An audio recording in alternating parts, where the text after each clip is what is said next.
Assalamualaikum boys, I'm Miss Naz, your chemistry teacher with the new topic boiling point.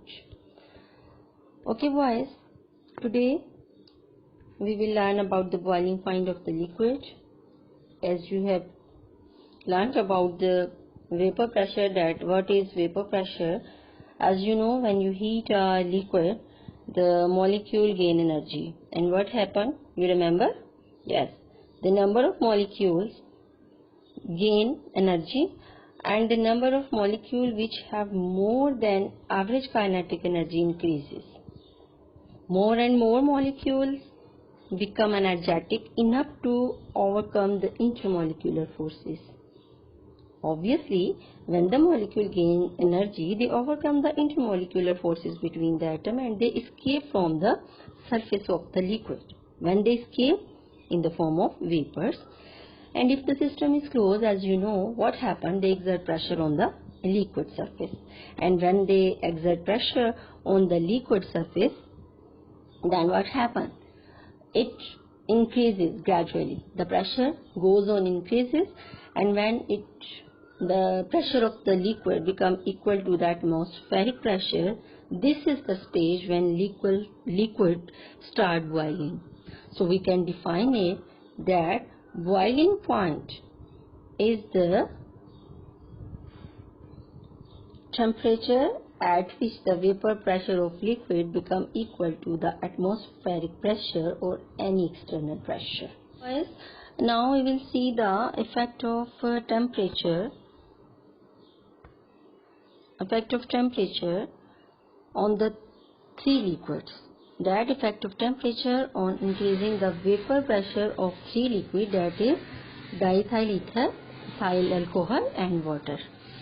You can see the vapor pressure of the ether at 0 degrees Celsius is 200 millimeter of Hg, and the vapor pressure of alcohol at 0 degrees Celsius is 25 millimeter of Hg, and the vapor pressure of water is at 0 degrees Celsius is 5 millimeter of Hg. These are three different liquids. In diethyl ether, the intermolecular forces are very weak. Therefore, at 34.6 degrees Celsius, the vapor pressure of ether become equal to the external pressure or the atmospheric pressure, that is 760 millimeter of Hg, and ether starts boiling. It means the boiling point of the ether is very low, that is 34.6 degrees Celsius. It is because at very start, at 0 degrees Celsius, the vapor pressure of the ether was 200 millimeter of Hg. Now we can see the alcohol.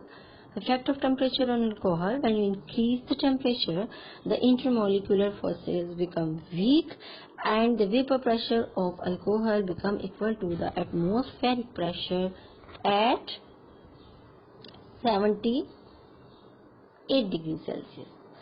And at that temperature, that is 78 degrees Celsius, alcohol starts boiling. Here is the third liquid, that is the water. It is a polar liquid, and you know, in polar liquid the intermolecular forces are stronger. Therefore, it will take 100 degrees Celsius to start the boiling, to overcome the intermolecular forces. And at 100 degrees Celsius, the vapor pressure of the water become equal to 760, that is the atmospheric pressure. It means temperature affects the vapor pressure. Higher the temperature, if the temperature is higher, what happens? The vapor pressure of the liquid become equal to the atmospheric pressure very soon and boiling start. तो अब हम देखते हैं what is the effect of different factors on boiling point. Number one is the nature of liquid.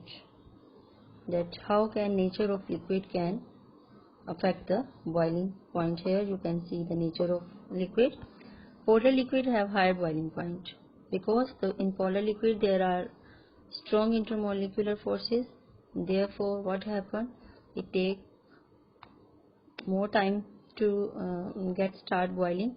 Therefore, the boiling point of the polar liquid is high as compared to the non-polar liquid. The second is the intermolecular forces. Intermolecular forces again depend upon the polar or non-polar molecule. If the compound or the liquid is polar, it means there are high intermolecular forces, and if the intermolecular forces are high, what happen? Boiling point को effect करेगा, because such liquids attain a level of vapor pressure equal to external pressure at high temperature.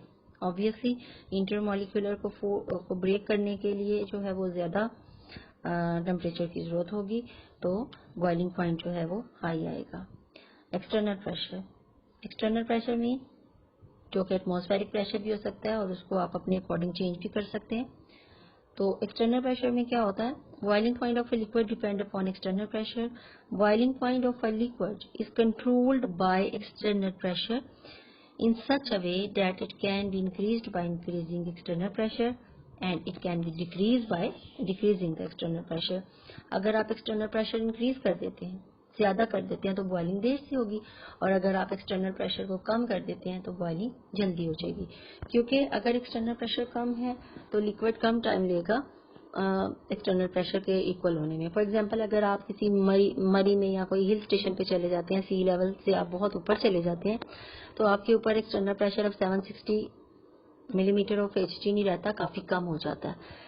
तो जब boiling start होती है वहाँ जाके liquid की, तो जल्दी वेपर्स बन जाते हैं, और जल्दी वेपर्स तो वही टाइम लेंगे बनने में, लेकिन वो जल्द ही एक्सटर्नल प्रेशर के बराबर हो जाएंगे और बॉइलिंग जल्दी स्टार्ट हो जाएगी. इसीलिए हिली एरिया में या मरी वगैरह में वाटर का बॉइलिंग पॉइंट 100 डिग्री सेल्सियस नहीं रहता. पानी जल्दी बॉयल हो जाता है, चीज़ें जल्दी बॉयल हो जाती हैं, दालें और गोश्त वहाँ पे जाके कच्चा रह जाता है, क्योंकि बॉइलिंग जल्दी स्टार्ट हो जाती है, पानी जल्दी इवेपोरेट हो जाता है, और जो फूड है वो अनकुक रह जाती है, वो कच्ची रह जाती है. जबकि सी लेवल पे ऐसा नहीं होता. प्रेशर कुकर भी इसी प्रिंसिपल पे उसकी वर्किंग होती है कि आप उसका प्रेशर जो है वो कम या ज़्यादा कर लेते हो, बॉइलिंग उसकी कंट्रोल कर लेते हैं, और खाना जो है वो जल्दी बन जाता है. ठीक है, तो प्रेशर कुकर भी इसी प्रिंसिपल पे काम करता है. तो फैक्टर्स तो आपने देख लिया, 3 फैक्टर्स थे, उनको भी बेटा आपने उसी तरह से याद रखना है जैसे मैं आपको बताती हूँ. फर्स्ट लेटर तीनों का NIE. ठीक है, NIE for boiling point mean nature of liquid, intermolecular forces and E for external pressure, ताकि ये आपस में मिक्स ना हो. इसके बाद बहुत ही छोटा सा एक टॉपिक है फ्रीजिंग पॉइंट का. इसमें आपने जस्ट डेफिनेशन याद करनी है इसकी कि फ्रीजिंग पॉइंट क्या होता है. Obviously you know this is the point, this is the temperature when a liquid start to freeze. When liquid are cooled, जब आप लिक्विड को बहुत ज़्यादा ठंडा करते हो, ऑब्वियसली सॉलिडिफाई हो जाते हैं वो. व्हेन लिक्विड्स आर कूल्ड, उनकी इंटरमोलिकुलर फोर्सेस बहुत वीक हो जाती हैं. ठीक है, जब आप उनको ठंडा करते जाते हो तो वो वीक नहीं होती, उनकी इंटरमोलिकुलर फोर्सेस बहुत स्ट्रॉन्ग हो जाती हैं, वो एक दूसरे के क्लोज आ जाते हैं. ठीक है, और होता क्या है कि the vapour pressure of the liquid decreases and a stage reach when vapor pressure of a liquid state become equal to the vapor pressure of the solid state. At this temperature, liquid and solid coexist in dynamic equilibrium and this is called the freezing point of a liquid. Dynamic equilibrium का बच्चे आप पहले भी आपको मैंने evaporation में भी बताया था कि dynamic equilibrium में 2 stages जो होती हैं वो आपस में coexist करती हैं. जितने molecules जो हैं वो for example मैंने आपको वेपराइजेशन में ही बताया था कि जब वेपराइज होने वाले मॉलिक्यूल और कंडेंस होने वाले मॉलिक्यूल के बराबर हो जाते हैं, इक्वल हो जाते हैं, तो वो डायनामिक इक्विलिब्रियम स्टेट होती है. तो यहाँ पे भी फ्रीजिंग पॉइंट में भी क्या होता है कि जब vapour pressure of liquid state become equal to the vapour pressure of solid state, तो उस टेम्परेचर पे लिक्विड एंड सॉलिड दोनों जो हैं वो को एग्जिस्ट करते हैं इन डायनामिक इक्विलिब्रियम, और वहाँ पे लिक्विड फ्रीज हो जाता है. बॉइलिंग पॉइंट और फ्रीजिंग पॉइंट डिफरेंट कंपाउंड्स के यहाँ पे टेबल पे दिए हुए हैं. You can see over here और you can also see it from your book. आज का लेसन आप लोग अच्छे से याद कर लीजिए. अब आगे हमारे फ्यू टॉपिक्स रह गए हैं. कल मैं इंशाल्लाह आपको ऑफ नहीं दे रही हूँ. कल हम मज़ीद 1-2 लेक्चर पढ़ के इस वीक का होमवर्क जो है वो क्लोज करेंगे.